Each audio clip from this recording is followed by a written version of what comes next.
안녕하세요. 안녕하세요. 자, 오늘은 이제 식사요법 시간이고요. 식사요법 같은 경우에는 영양사 시험 중에서 최근에 그 과목수가 이제 좀 많은 과목에 해당이 되는 메인 과목에 해당이 되는데 영양학도 있고요. 그 다음에 식사요법도 있고, 그 다음 식품학하고 조리원리도 있고요.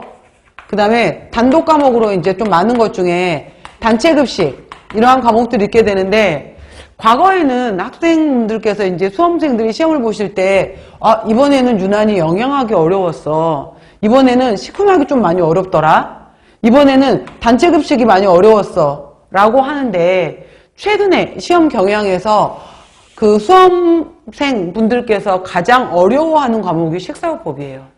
그래서 식사요법 같은 경우에는 왜 어렵냐면은 그냥 뭐 오히려 영양학 같은 경우에는 공부 조금만 하시면 쉬워요. 쉬운데 식사요법의 경우에는 이러한 여러 가지 질환을 두고 난 다음에 다음 중에서 고혈압 환자에게 적절한 식단을 찾아라 라고 질문을 해요. 근데 또 고혈압 같은 경우에도 1차원적으로 그냥 주는 것이 아니라 다음 뭐 예를 들어서 28세 뭐 A씨에 해당이 되는 남성분에 해당이 되는 거고, 키는 몇 센치고 몸무게는 몇 킬로그램에 해당이 되는 건데, 이 사람의 건강검진 결과표가 다음과 같았다 라고 한 다음에 여기에다가 수치, 생화학적 수치를 던져줘요. 그러고 난 다음에 예를 들어서 혈압에서 이 사람이 145에 90이 나왔다 라고 하게 되면은 혈압에서 이 수치를 보고 나서 140에 90을 넘었으니까 이 사람 고혈압이네, 그러고 나서 이 환자에게 맞는 식단은 하는 문제까지도 나와요.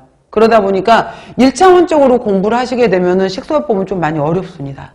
근데 이제 우리 수업 시간에 여러분들께서 충분히 같이 공부하시면서 이런 문제가 나왔을 때 이 문제의 포인트는 이렇다라고 해서 제가 설명드릴 거예요. 그래서 첫 번째 시간 조리 원리 때 먼저 시작했었을 때도 여러분들께 부탁드렸던 내용이긴 하지만은 수업 시간에 강의 내용을 정말 충실하게 잘 이해를 하셨으면 좋겠어요. 그때 포인트에 해당이 되는 거.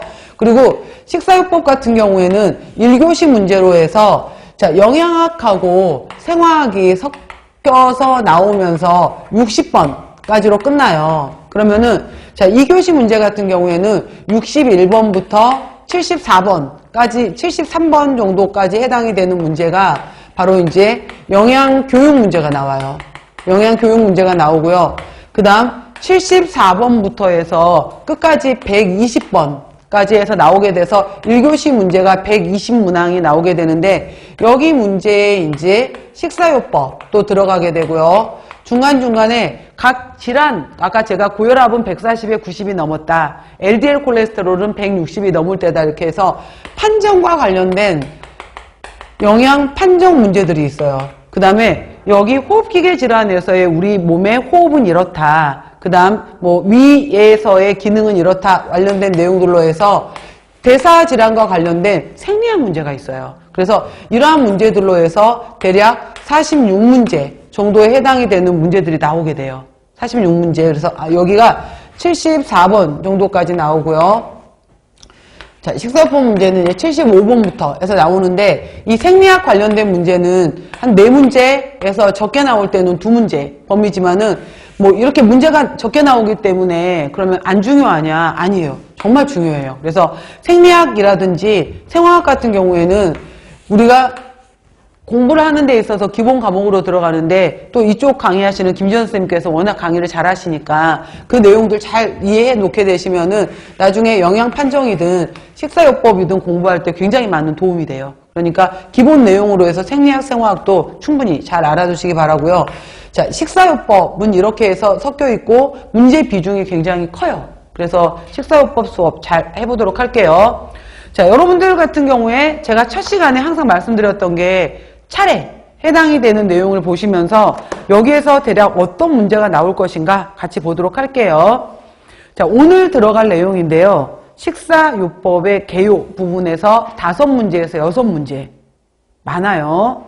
위장관 질환에서 5문제, 간, 담낭, 췌장 질환에서 3문제에서 4문제, 체중 조절 영양 관리 부분에서 3문제, 4문제. 당뇨에서 5문제, 6문제. 심혈관 질환에서 5문제. 신장 질환 5문제. 빈혈 2문제. 암 2문제. 그 다음에 알레르기를 비롯한 면역, 수술, 화상, 호흡기 질환에서 3문제에서 4문제. 신경계 및 골격계 질환. 여기에는 뭐 통풍도 있고 골다공증도 있어요. 1문제, 2문제. 선천성 대사장애 및 내분비 조절장애 1문제에서 2문제. 이렇게 해서 비중이 굉장히 크고 7장 보시면 신장